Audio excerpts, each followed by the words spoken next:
Real का topic है हमारा। वह टॉपिक है आपका हाल ही में भारत तथा यूरोपीय संघ नहीं बोलते हैं, EFTA, चार यूरोपियन देशों के साथ समझौता है। और यह समझौता पिछले 16 वर्षों से प्रयास का परिणाम है बंधु। यह समझौता पिछले 16 वर्षों से प्रयास का परिणाम है और अब जाकर के यह समझौता प्रभावी हुआ है, साइन हुआ है, हस्ताक्षर हुआ है। इसका असर इसी संबंध में आज का एडिटोरियल है कि यूरोपीय देशों के साथ मुक्त व्यापार समझौता, और इसको कहेंगे भारत EFTA समझौता है क्या? भारत EFTA समझौता। चलिए, अगर मैं इसके एडिटोरियल पे अगर मैं इसके बात करूं तो यह समझौता जो हाल ही में 10 मार्च को किया गया, इसके 4 देश, यूरोपीय देशों के 4 देश, स्विट्जरलैंड, नॉर्वे, आइसलैंड और लिechtenstein, नाम भी बोलते समय थोड़ा सा प्रॉब्लम होती है, लिechtenstein, ये 4 देश जो यूरोपीय संघ के तहत होते भी ये अलग से समझौता करने के लिए इसी को EFTA के तहत माना जाता है। इन 4 देशों को ही, जिसमें आइसलैंड, लिechtenstein, नॉर्वे और स्विट्जरलैंड शामिल है, यूरोपीय मुक्त ट्रेड संघ इसको बोलते हैं, यूरोपियन फ्री ट्रेड ऑर्गेनाइजेशन के में शामिल है। इसके साथ भारत ने समझौता किया। इस समझौते का जो मुख्य साझेदार है वह है स्विट्जरलैंड, और पूरे समझौते में 90% स्विट्जरलैंड का हिस्सा है और बाकी के 10% है। इस समझौते से होगा क्या कि अगले 15 वर्षों में भारत में 100 अरब डॉलर का निवेश होगा। अगले 15 वर्षों में भारत में 100 अरब डॉलर का निवेश होगा, जिससे बड़े पैमाने पर भारत में रोजगार उत्पन्न होगा। क्लियर? इस समझौते से भारत को क्या लाभ होगा? इस समझौते से भारत को क्या लाभ होगा? तो भारत में बड़े पैमाने पर भारत में वाहन, खाद्य प्रसंस्करण और रेलवे और वित्तीय क्षेत्रों में निवेश आकर्षित होगा, और इसका असर यह होगा कि इससे रोजगार में वृद्धि होगी। इसके साथ ही दवाओं, वस्त्रों और रसायनों और मशीनरी के निर्यात को भी बढ़ावा मिलेगा, तो भारत का एक्सपोर्ट बढ़ जाएगा इस समझौते से, यानी यूरोपियन देशों, क्योंकि यूरोप अपने आप में एक बाजार है, इसलिए इन देशों के साथ समझौता होने से यूरोपियन देशों में भारत का भूमिका बढ़ जाएगा। भारत से बड़े पैमाने पर निर्यात होगा और भारत में बड़े पैमाने पर वाहन, खाद्य प्रसंस्करण क्षेत्रों में, रेलवे, वित्तीय क्षेत्रों में निवेश आएगा, और इससे सर्विस सेक्टर में सुधार होगा।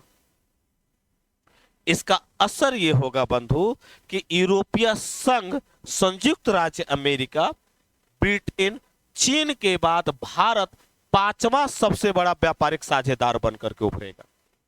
सबसे बड़ा व्यापारिक साझेदार बनकर के उभरेगा, और यूरोप के साथ भारत का लगाव और बढ़ेगा। जो यूरोप में चीन का प्रभुत्व बढ़ा था, उस चीन को रोकने में भारत एक प्रभावी भूमिका निभाएगा, और इसके माध्यम से द्विपक्षीय व्यापार जो 25 बिलियन डॉलर को छू गया है, भारत से EFTA को मात्र 2.8% का ही निर्यात किया गया है, जबकि वही आयात 22 अरब डॉलर का था। इसके निवेश से भारत का निर्यात बढ़ जाएगा, यानी कि भारत के पक्ष में व्यापार हो जाएगा इस समझौते से।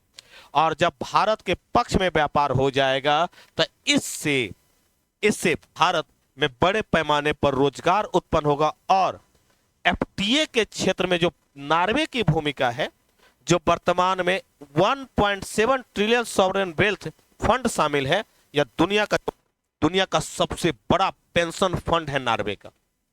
सॉवरेन फंड दुनिया का सबसे बड़ा पेंशन फंड है, अकॉर्डिंग टू फंड के अनुसार, पैसे के अनुसार 1.6 ट्रिलियन का होगा।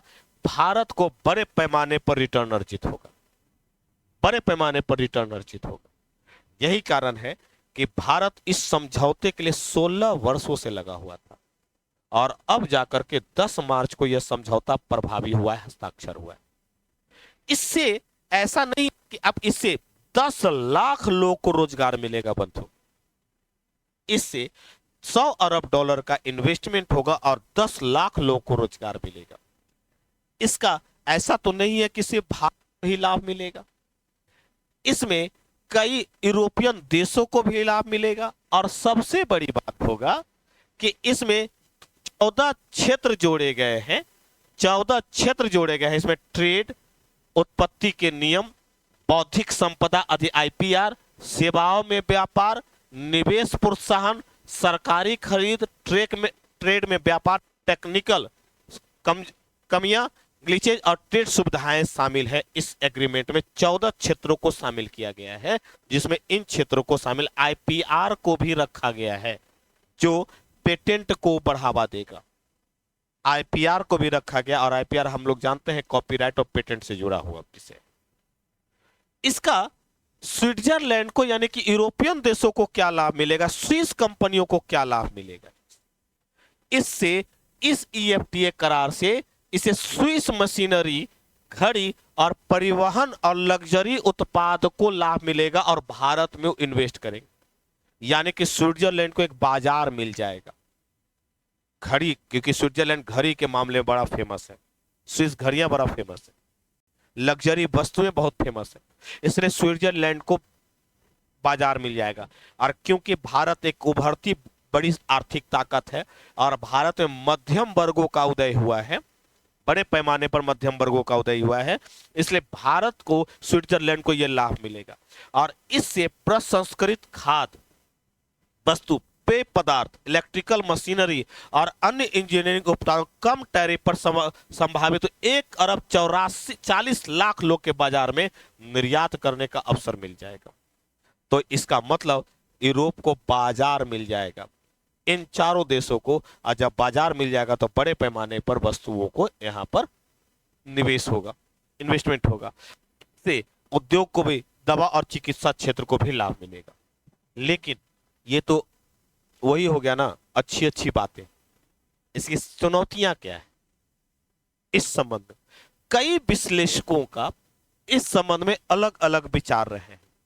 भारतीय अधिकारियों का कहना है कि इस मांग को, इससे डेटा एक्सक्लूसिव के प्रावधानों को शामिल किया जाए, इससे भारतीय कंपनियों के पेटेंट से इतर दवाओं के जेनरिक वेरिएंट का उत्पादन करना मुश्किल हो जाएगा। अर्थात कंपनियां कहेगी स्विस कंपनी जो पेटेंट है उसी का निर्माण कीजिए, तो जेनरिक दवाओं का निर्माण करना मुश्किल हो जाएगा। और दुनिया में 60% जेनरिक दवाएं भारत निर्यात करता है और प्रधानमंत्री जन औषधि के माध्यम से जेनरिक दवाओं को दिया जाता है, तो इसका उत्पादन बड़ा मुश्किल हो जाएगा। इसलिए यहां पर एक कमियां दिखाई देती है। वहीं इसे संवेदनशील कृषि उत्पादों और सोने के आयात को समझौते से बाहर रखा गया है, समझौते से बाहर रखा गया है। तो इस मामले में यूरोपियन देशों तक इस कृषि उत्पाद कैसे पहुंचेगा? डेयरी, कोयला, सोया या संवेदनशील उत्पादों को क्षेत्र के दायरे से बाहर रहेगा।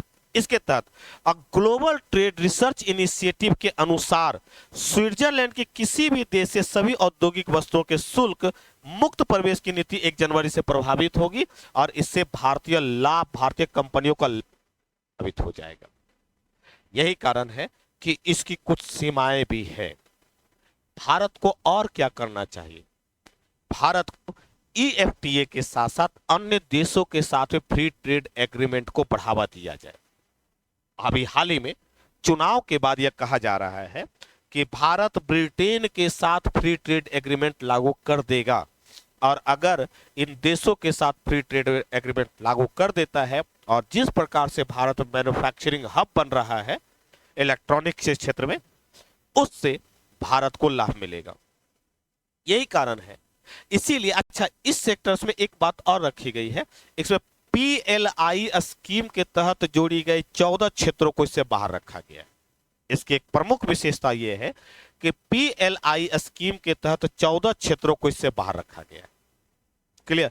इससे भारत में मैन्युफैक्चरिंग पर दुष्प्रभाव नहीं पड़ेगा। यही कारण है कि यह समझौता हाल में जो लागू हुआ बड़ा चर्चा का विषय बना हुआ है। भारत कई देशों के साथ एफटीए लागू करने पर जोर दे रहा है, चाहे भारत ब्रिटेन के साथ हो, भारत ऑस्ट्रेलिया के साथ हो, भारत आसियान के अन्य देशों के साथ बढ़ावा देना हो, ताकि अधिक से अधिक बाजार को अपने साथ मिलाया जा सके। और बाजार को मिलाने का मतलब है कि भारत अपनी वस्तु का निर्यात कर सकेगा। तो ईएफटीए $100 अरब का समझौता है जो 15 वर्षों में आएगा, जिसमें 4 देश, ईएफटीए में शामिल 4 देश, लिंकस्टैटिन, नॉर्वे, स्विट्जरलैंड और आइसलैंड शामिल है। इसमें सबसे बड़ी भूमिका स्विट्जरलैंड की।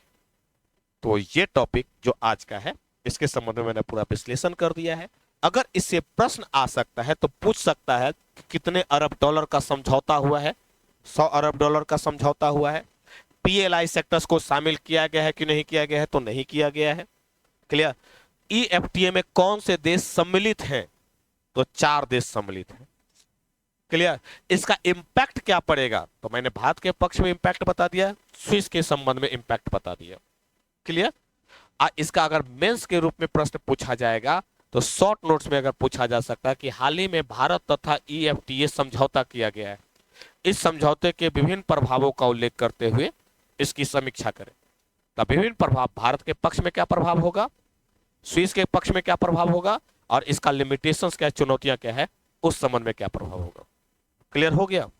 तो आज के लिए इतना ही।